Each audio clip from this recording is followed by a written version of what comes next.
Hey teens, welcome to our online episode here at City Youth. Welcome to all the adults that's tuning in, and a special welcome to all our City Youth teens. We will be continuing with these episodes every Friday, especially now with lockdown level 4, and we want to encourage you not to miss one episode. You can also see in the description our number if you would like to send us a message if you need any support, or you're welcome to comment on the page. Now, today I want to share with you guys an awesome message on who's leading. And this message really comes from the heart because this is something that God spoke to me recently when I was going through a difficult time. Now, as we know, things these days are not like it used to be. It's really hard times we're living in with all the stress and with all the changes happening around us. And we need to ask ourselves, especially as Christians, who are we following? And who are we leading? You see, there's so many different kind of leaders that you get, different leadership roles and leader figures in our lives. But have you ever considered thinking of yourself or considering yourself when you think about leadership? I want to ask you guys today, how well do you lead yourself? Now, if we ask ourselves the question, what makes a leader versus what makes a good leader a good leader? So, in my opinion, I would say it is integrity. Now, there's many different things it can be, character-wise or values or being a good example. But for me, the main thing that I often remind myself of is am I a man of integrity? Now, integrity is really, it's a simple thing. It's what do you do when no one is watching? Do you do the right thing when no one is seeing you? And with this, I want to share with you my testimony. A few weeks ago, I lost my grandfather, and he was the last father figure, blood related, that I had in my life. And it was really hard for me losing him, and I had to go through to Joburg to go attend to all the arrangements and stuff. And I was just there at my grandfather's place, and God spoke to me, and God said to me, how well are you leading yourself in this difficult time? And I just realized that is what really makes us good leaders, is how well we are able to lead ourselves, especially in difficult times. Now, you see, if we want to be good leaders and if we want to lead ourselves well, we first need to be able to follow well.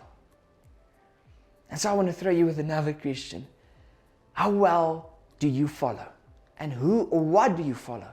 There's so many things and people we can follow that can occupy our time. But in these times that we're living in, it's really important to learn how to lead yourself. Because now that the churches is closed, now that youth is closed, what kind of input are you going to get? How well are you going to prioritize and lead yourself and the things of God? Are you still going to grow in your relationship with God? That's a couple of tough questions that we need to ask ourselves. How do you respond or react to difficult times in your life? To stressful times, to peer pressure, to stress, to the various challenges that comes your way?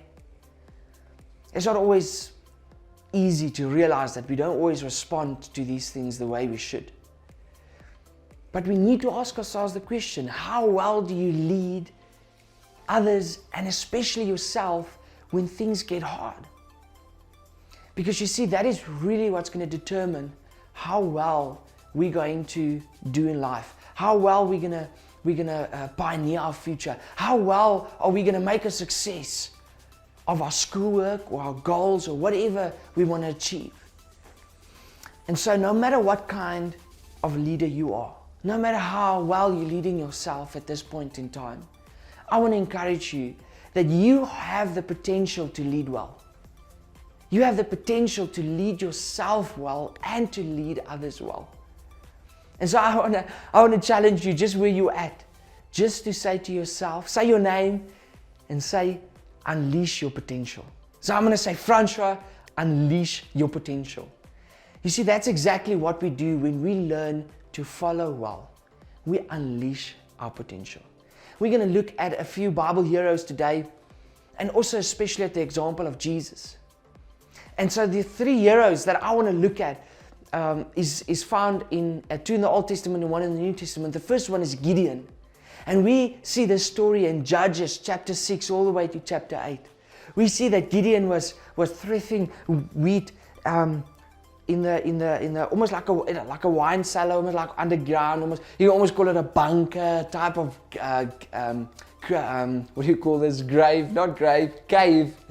And he's threshing wheat there, and he's kind of hiding away because we see Gideon having hectic insecurities. This guy has problems, right?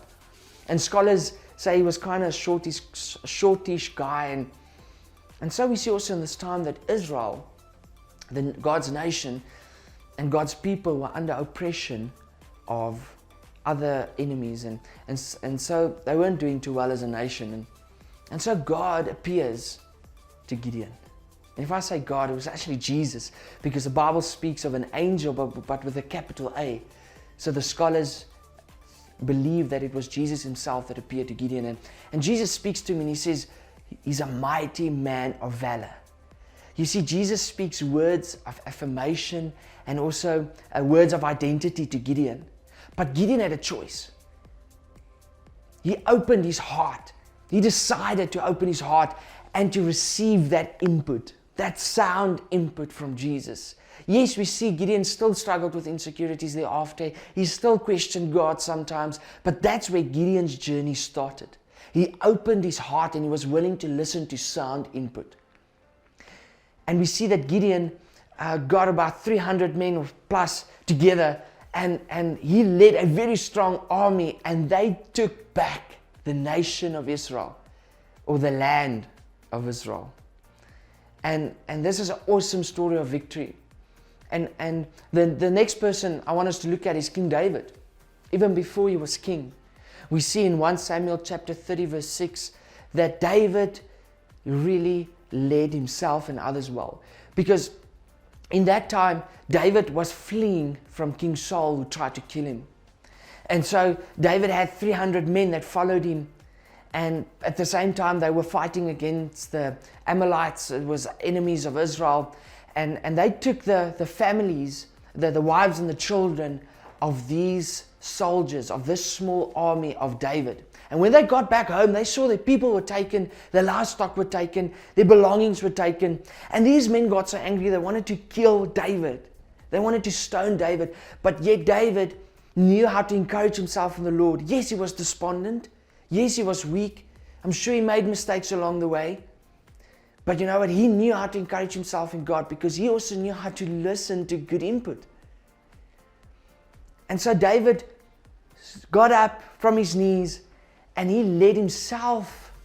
After he led himself well, he could lead the people well. And they got back their belongings, their family, and they were even richer thereafter. David knew how to deal with stuff. David led himself and others well, because when David was in the field, when he had to look after his father's sheep, when he was lonely, when he was facing insecurity, when he was facing depression and rejection and all those things, David dealt with it. He knew how to listen to the Lord. If we look at so many Psalms that David wrote, we see that David always spoke about Jesus from a personal point of view. He referred to Jesus as being his shepherd. Now David, being a shepherd, he realized how important it was for the sheep to know his voice and to listen to his voice. So David also knew how to listen to the voice of God, how to receive that input. That is what really helped David to be able to deal with stuff. The next Bible hero we look at is in the New Testament, and this was Peter. We see in Acts chapter 2 that Peter got up and he preached the gospel of Jesus Christ. And 3,000 people were added to the church. But there's many other examples where we see Peter leading well. We also see that Peter followed Jesus at a distance when he was arrested in the garden. So Peter was the only one that really pursued after Jesus even that time. He tried to keep up with Jesus. We see also Peter was the one that often took initiative. When Jesus was walking on the water towards the disciples, Peter was the one that got out of the boat, that responded again to the voice of Jesus. We also see Peter rushing to the gravesite when the two ladies came back from the gravesite to say that the grave is empty. Eventually Peter was the one that realized, wait, but this is what Jesus spoke about, and he got up and he rushed, and we rushed to the graveside, and so we see that Peter was the one that really stepped out of the boat. Peter seized opportunities to grow and to impact. And with these three heroes, we see an awesome pattern that we need to open our hearts often to sound input. And we must deal with stuff so that we can lead ourselves well and ultimately lead others well. And then we always also see that we need to seize opportunities to grow and to impact, especially in this time of lockdown now that the churches is closed. Are you seizing opportunities to still grow, still to remain positive, still to work on the type of person you are becoming? I want to share with you guys 5 points from Scripture today that's going to help you to be able to lead yourself well and others, especially in these difficult times that we are in, with these challenges that we are facing. And these 5 points come from 2 Corinthians chapter 4, verse 6 to 7.